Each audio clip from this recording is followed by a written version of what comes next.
Hi, welcome to From My Indian Kitchen to Yours. This is Rajshri. My resolution for 2022 is to revive as many family recipes as possible. And today I'm going to show you my all-time favorite, which is Avarakkai and Yerra Varwal, which literally translated means field of broad beans with shrimp. Vegetarians, you can substitute the shrimp with the dried soya nuggets, which you can soak for a couple of hours. Just squeeze it out, and in the place of shrimp you can add these soy nuggets. Those of you who have lived in extended family probably know that sometimes you have to take something as little as this and make it this much, so there's plenty to go around for the family members. My aunts and my mom were very innovative and creative in doing that. So they would make the shrimp, add peas or this broad beans, so there's enough to feed like 10 family members. Why broad beans or avarakkai? Because this is a very special kind of beans that has that earthy, nutty flavor that pairs so well with shrimp. So let's get to making this delicious dish. Recently had invited my son Ashwin's friends over for dinner. Although I had made a few items, they really liked this broad beans and shrimp fry. Thank you Jeff, Chris and Guy for inspiring me to make this video. It was fun having you all over.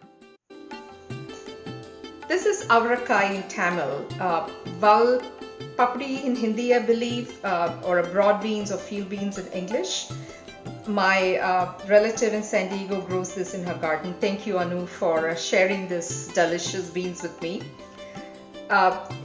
I have approximately, I would say, less than half a pound of this beans, and if you see some spots on this, it's really like sun spots, so don't worry about it. It's still kind of fresh and healthy. And I have 1 pound of shrimp here, deveined and peeled.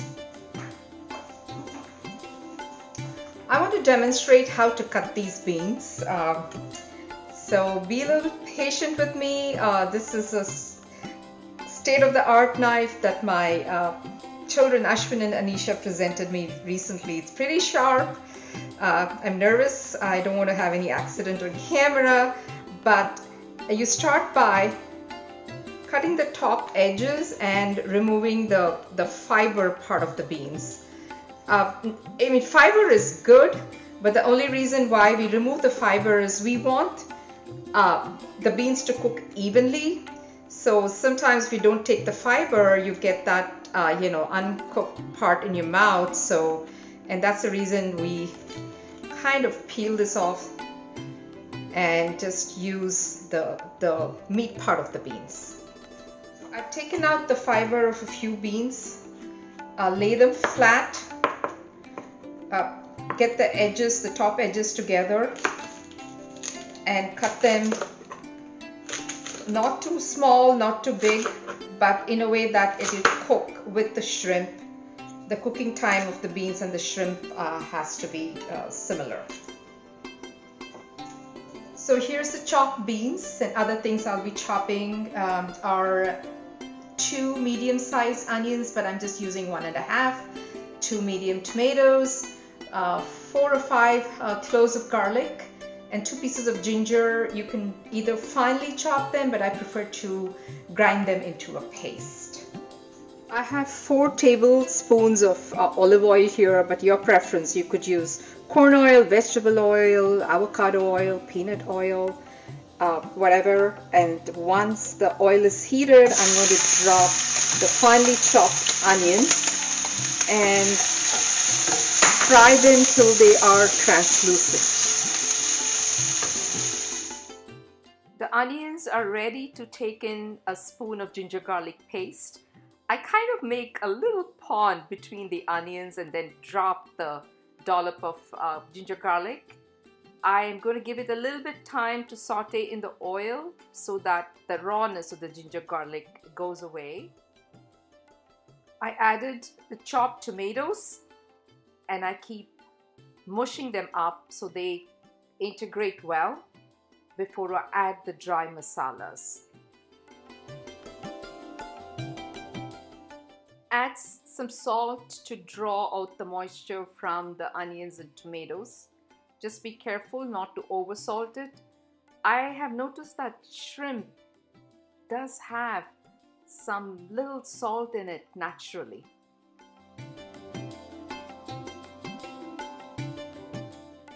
The ingredients have been sauteed well. I'm going to start by adding 1 tablespoon of turmeric, followed by approximately 2 tablespoons of mild chili powder,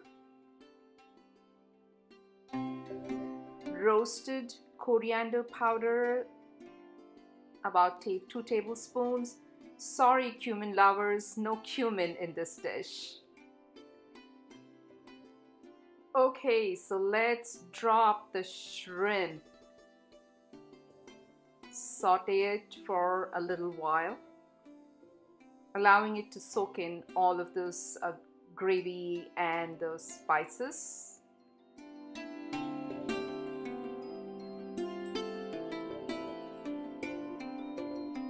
Close it for some time and just allow it to simmer in the gravy.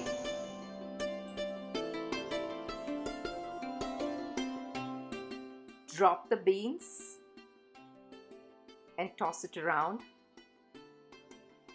It's so interesting how these two are trying to outdo each other. You know, shrimp can have its very strong seafood smell, but this beans has equally strong, very nutty flavor. It seems like they are competing with each other to outdo the flavors. There's no extra water needed to cook these two together. The shrimp has its own moisture content that's going to get released as we apply more heat. Beans has enough moisture, so when you put the lid on, the steam is going to cook both of them perfectly well. You can see that all the moisture has been soaked up by the beans and the shrimp. The shrimp is all nicely curled up, and that's the indication that it's cooked.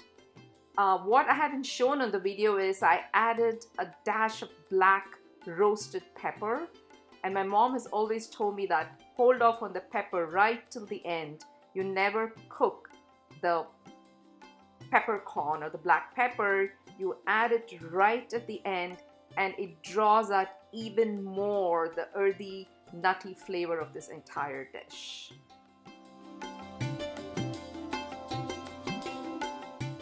Garnish with plenty of cilantro, and it's all done.